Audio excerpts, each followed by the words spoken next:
probability is always denoted by the letter P. It's a real valued function whose domain is the sample space. If you add all those probability value, the sum of all the probability will be always equal to 1. The probability of any event, usually we denote event by A, it is always given by number of outcomes favorable to A.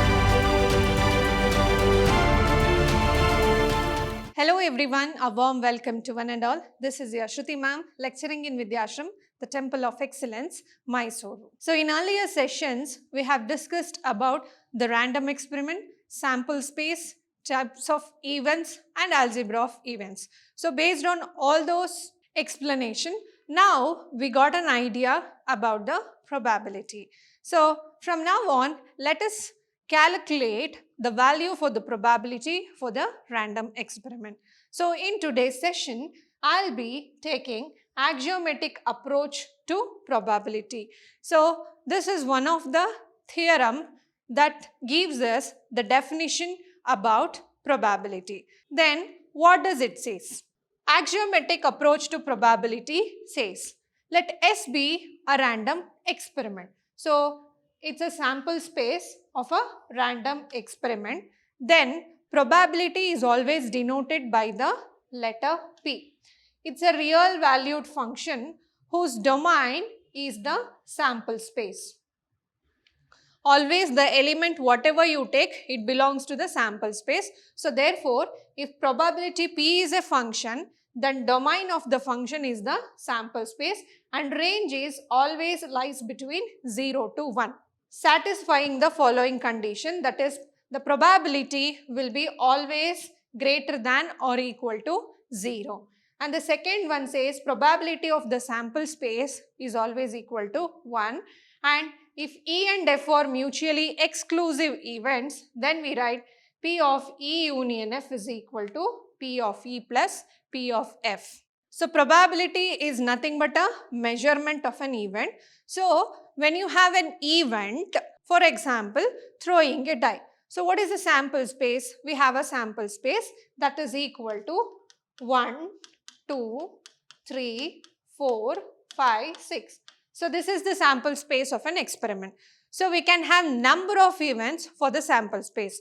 Getting an odd number, getting an even number, getting a prime number, getting a co-prime number, or getting even prime number, like that. Getting number greater than 1, less than 3, greater than 5, less than 7. Like this, we can form number of events. Whatever the events you can form, always you will take the outcomes from the sample space only. So therefore, the domain of the probability is always the sample space. And when you calculate any probability, in classical approach we have learned probability is nothing but favorable outcomes divided by total number of outcomes. So like that we will calculate the value of probability, and from all those theoretical concepts, the probability can be more than 0 and less than or equal to 1. So therefore, the range always lies between 0 to 1. So that's why the axiomatic approach says, let S be the sample space of a random experiment and P be the probability value such that whose domain is the sample space and range always lies between 0 to 1. That is, the value of probability always will be 0 to 1 and it is always greater than or equal to 0. Probability of a sample space is always 1, and if E and F are mutually exclusive, that means they are disjoint set, then the probability value is taken as probability value of E plus probability value of F. Now from this definition of probability, we arrive some important concepts. What are those important concepts? Probability of a sure event is always 1. What do you mean by sure event? Sure event is the event where it is equal to the sample space. From the definition of the sample space, we have got probability of a sample space is always equal to 1. So therefore, probability of a sure event is also equal to 1. Impossible event means it's an empty set. So if there is no outcome in the set means the probability value will be 0. That is, what is the possible number of outcomes here? 0. And if total outcomes will be n, then 0 divided by n will be equal to 0. So therefore, probability of an impossible event is 0. And impossible event can also be represented as an empty set. So therefore, probability of an empty set is also 0. Similarly, suppose S contains omega 1, omega 2, omega 3, etc., omega n as the outcomes of the sample space, then the probability of all the outcomes will be equal to 1. So if you take each outcomes as a simple event, they are called as equally likely outcomes. If you add all those probability value, the sum of all the probability will be always equal to 1. So I said probability of equally likely outcomes. So what do you mean by equally likely outcomes? If the chance of occurrence of the simple event is same for all the outcomes. For example, if I toss a coin, we have S is equal to H and T as a outcome. So what is the probability of getting H? So probability of getting H is you have 1 chance out of 2. What is probability of getting tail? You have 1 chance out of 2. So here the probability value of each event is same and it's a simple event. So if all the simple events have the same value for the probability, those are called as equally likely outcomes. As in the case previously, we have taken omega 1, omega 2, omega 3. So we can calculate P of omega 1, P of omega 2, P of omega 3 like that for n simple events. If all the probability value is same, then they are called as equally likely outcomes.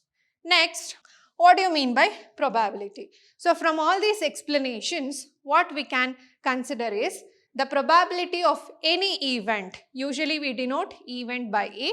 It is always given by number of outcomes favorable to E divided by total possible outcomes, or symbolically we can write probability of E is equal to m divided by n, where m represents the number of outcomes for the event and n represents the total number of outcomes in the sample space.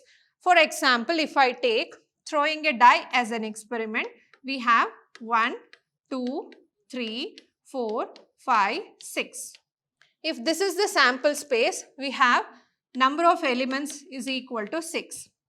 If I take an event E as an event E of getting prime number. So what are the prime numbers we can take here? 2, 3, 5. So therefore we say sample space as the domain and value of E is 2, 3, 5. How many elements we have? M is equal to 3. So M denotes number of elements in the event, N denotes number of elements in the sample space. So therefore probability of E can be given by M by N, that is equal to 3 divided by 6. Hence, when you cancel it, the value is equal to 1 by 2. Again, from the axiomatic approach of probability, we have the concept of mutually exclusive event.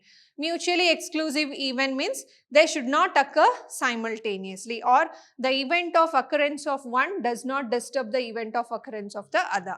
So let's take an example of mutually exclusive event and let us verify is it true or not.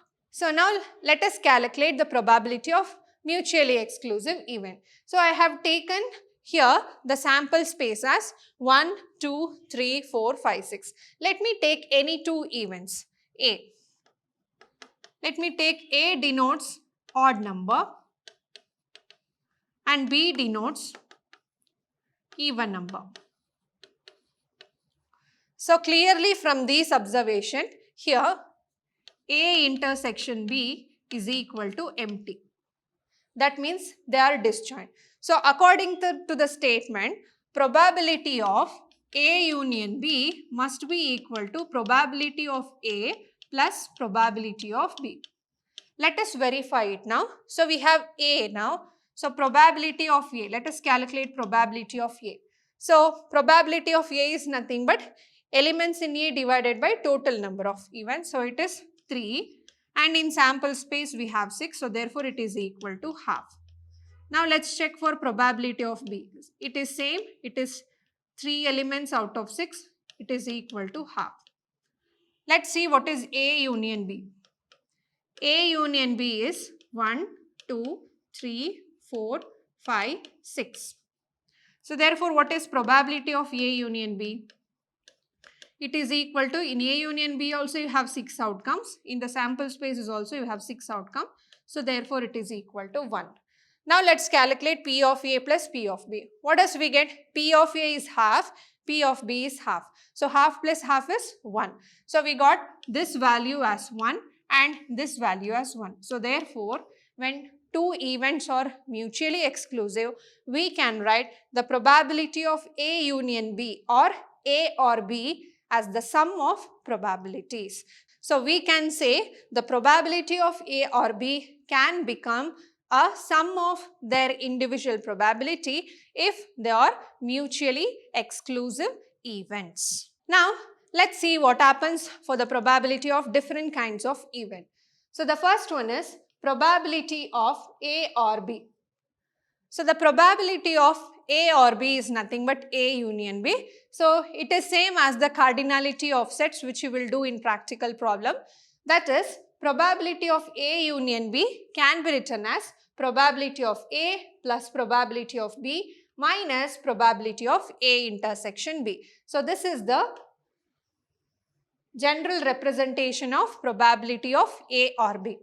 As we have discussed from the definition of axiomatic approach of probability, if A and B are disjoint, that is, if A intersection B is 0. So if A intersection B is empty, then probability value will be equal to 0. So if it is 0 and if you substitute in this formula, then you will get probability of A union B as a sum of P of A plus P of B. So whenever you have the probability of A union B as P of A plus P of B, that means they are disjoint sets. They are mutually exclusive events. Next one, we have probability of the event not A. So not A is nothing but the complementary event. What do you mean by complementary event? The set of outcomes which are not in the set A. So therefore, if you want to calculate the probability of not A, that is P of A complement, we know that whatever you have, the total probability value will be always equal to 1. So if suppose probability of A have some value like 1 by 4, then how to calculate probability of A dash? So if probability value is 1, then obviously probability of A dash will be equal to 1 minus 1 by 4, which is equal to 3 by 4.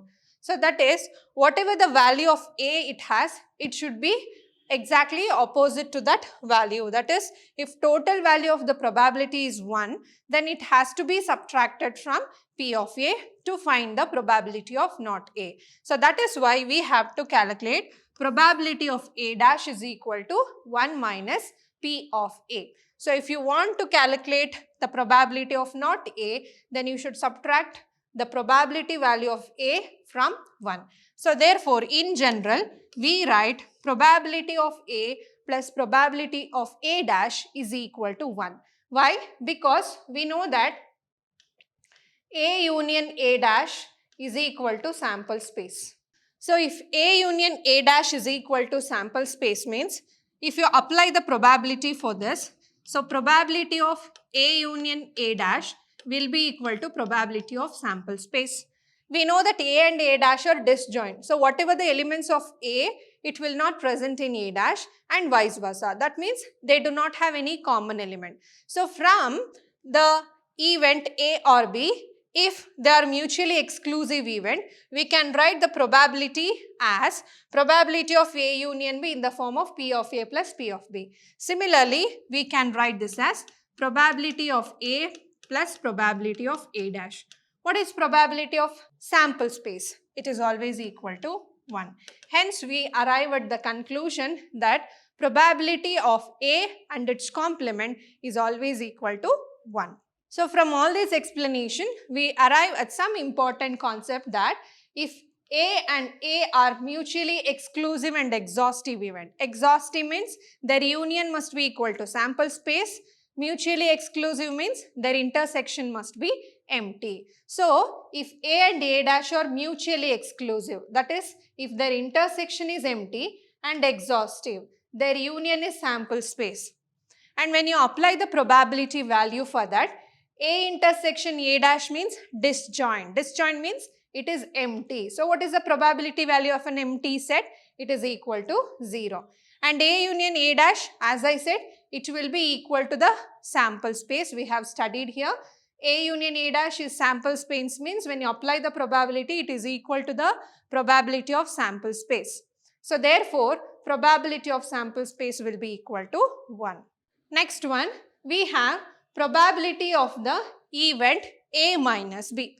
So this one we can verify with the help of Venn diagram. So if this is the event A and this is the event B. So A minus B means we have to take only the elements which are in A and not in B.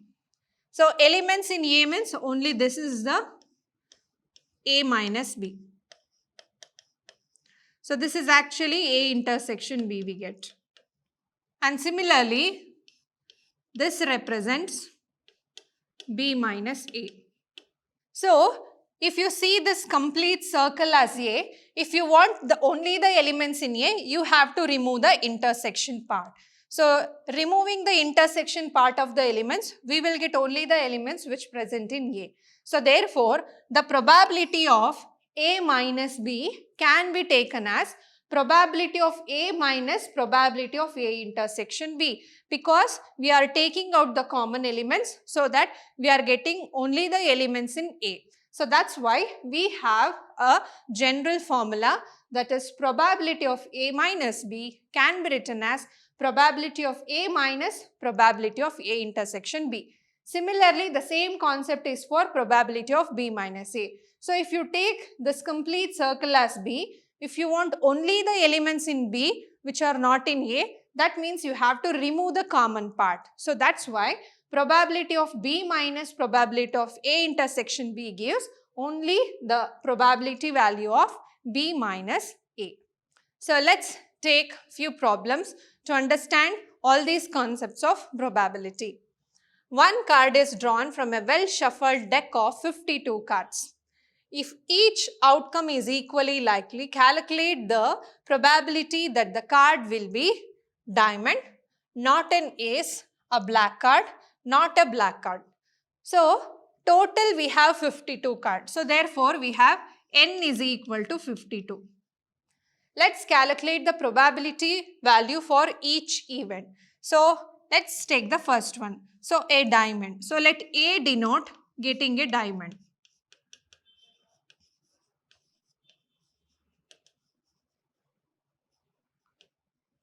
So in a pack of cards, we have 13 diamonds, 13 hearts, 13 spades and 13 clubs. So therefore, how many diamonds we have? We have 13 diamonds. So therefore, what is the probability that we pick a diamond as a card? So therefore, probability of A will be equal to 13 by 52, that is 1 by 4. So remember, the value of probability cannot exceed 1. It will be always between 0 to 1. So it takes a fraction form. Next one, not an ace. So we have 4 aces in a pack of 52 cards. One each from different suit. So therefore, let B denote the event for not an ace.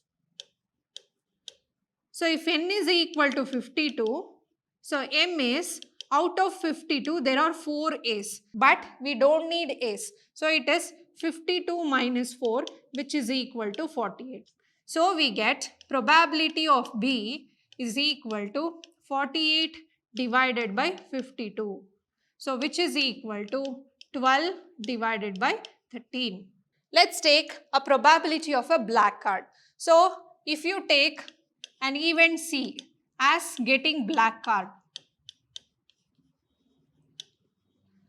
So we know that there are 2 colors in a pack of cards. One is black, another one is red. So that means if you have 52 pack of cards, then 26 are red, 26 are black. So therefore, we have 26 black cards. So therefore, probability of the third event is equal to M by N. which is equal to 26 by 52. So when you calculate, the value is equal to half. Let's see the fourth question. We have not a diamond. We already got the probability for getting a diamond, that is equal to 1 by 4. So not a diamond can be taken as probability of D. Let it denotes not a diamond. So we have already got the probability for a diamond. Not a diamond means it is a complementary to that. So therefore what we can write, P of D is equal to 1 minus P of A. Because it's both are complementary events. So when you have complementary events, you can take as 1 minus the event. So we will get it as 1 minus 1 by 4. So the value will be equal to 3 by 4. Or you can calculate not a diamond. So removing all 13 diamonds, you are left with 39 cards which are not diamond. So you can also take in the form of 39 divided by 52, which gives rise to the same value, 3 by 4. Next one is not a black card. So we have already got the probability of a black card. So not a black card, let E denotes not a black card. So here both are complementary to each other. So we can clearly write P of E as 1 minus P of C. That is 1 minus half, which is equal to half. Or you can also take not a black card, means it is obviously the red card. How many red cards you have? 26. So you can write it in the form of 26 divided by 52 again, and you can divide it. The value will be equal to 1 by 2. So this is how you are going to calculate based on the given conditions. Next one, a bag contains 9 discs, 4 are red, 3 are blue and 2 are yellow. So the discs are similar in shape and size. A disc is drawn from the bag. Calculate the probability that it will be red, yellow, blue, not blue, either red or blue. So here total we have 9 discs. That means the value of n is equal to 9. How many red discs we have? 4 red. How many blue we have? 4 blue. How many yellow we have? We have 2 yellow and 3 blue. Not blue means they must be red and yellow. So therefore it is 4 plus 2, which is equal to 6. So either red or blue means it must be red or blue means union B. So we have to calculate the probability of these values. So since they are mutually exclusive, probability of red and probability of B are different. They are mutually different. So this will be equal to probability of R plus probability of blue. So let's calculate the probability of each value. First one is red. So therefore, let me denote the event as A. So red over total number of events. How many reds we have? 4 reds. So therefore the value will be equal to 4 by 9. Next is probability of yellow. I'll denote it event as B. So how many yellow we have? We have 2 yellow out of 9 discs. So therefore it is 2 by 9. Probability of C is getting blue. How many blue we have? 3 out of 9. So therefore it is 3 over 9. It is equal to 1 by 3. Next D is probability of not blue. Not blue means except blue we have 6 discs which are of different colors. So therefore I'll denote the event with D and the probability value can be calculated as 6 out of 9. Hence the value is equal to 2 or 3. Next, the last one is either red or blue. So either red or blue means probability of A is red or probability of C is blue. So we have taken probability of red as P of A and probability of blue as P of C, because third case is C. So probability of C is for blue. So therefore A or C means both are different. If you take one red, it cannot be blue. If you take blue, it cannot be red. So both are mutually exclusive. If you have mutually exclusive events, then you can write it in the form of P of A plus P of C. So that is 4 by 9 plus, you can clearly take this as 3 by 9 only. So 7 by 9 is the probability value. Next one, a coin is tossed twice. What is the probability that at least one tail occurs? We know the sample space for this, that is HH, HT, TH, TT. Let's A denote at least one tail occur. So where you have at least one tail, HT, TH and TT. So now according to this, the value of N is 4, the value of M is 3. So therefore, what is the probability of A? It is M by N, which is equal to 3 by 4. Next one, a die is thrown. Find the probability of the following events. A prime number will appear, a number greater than or equal to 3 will appear, a number more than 6 will appear, a number less than 6 will appear. First, let us write each event and calculate the probability. So we know the sample space for the probability, that is S is equal to 1, 2, 3, 4, 5, 6. And therefore number of sample points here is 6. Let's take event A as the first one. A prime number will appear. So A is equal to, let me denote it as event A. Prime number will appear means it is 2, 3, 5. So therefore M is equal to 3.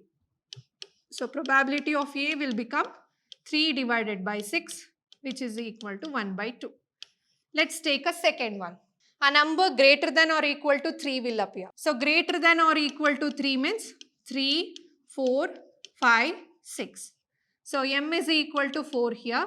So therefore probability of B is 4 out of 6, which is equal to 2 by 3. Let's take the third one. A number more than 6 will appear. So you cannot get a number more than 6 when you roll a die. So therefore it is clearly an empty set. So if it is empty, then probability of an empty set or an impossible event, it is an example for impossible event, it is always equal to 0. So the next one is a number less than 6 will appear. Number less than 6 means you can take it as an event D. 1, 2, 3, 4, 5. So you have 5 outcomes favorable to the event. So therefore M is equal to 5 here. So therefore probability of D is equal to 5 divided by 6. Next one, if 2 by 11 is the probability of an event, what is the probability of an event not A? We know that probability of A plus probability of A dash is equal to 1 because A and A dash are complementary event. If they are complementary event, the sum of their probability will be always equal to 1. We have probability of A, 2 by 11 plus P of A dash is equal to 1. So P of A dash is equal to 1 minus 2 by 11. So that is equal to 11 minus 2 by 11. So therefore probability of A dash will be equal to 9 by 11. Next one, P of A is equal to 3 by 5, P of B is equal to 1 by 5. Find A or B if A and B are mutually exclusive event. If A and B are mutually exclusive event, P of A or B, this is nothing but P of A union B. If they are mutually exclusive event, then the value will be equal to P of A plus P of B.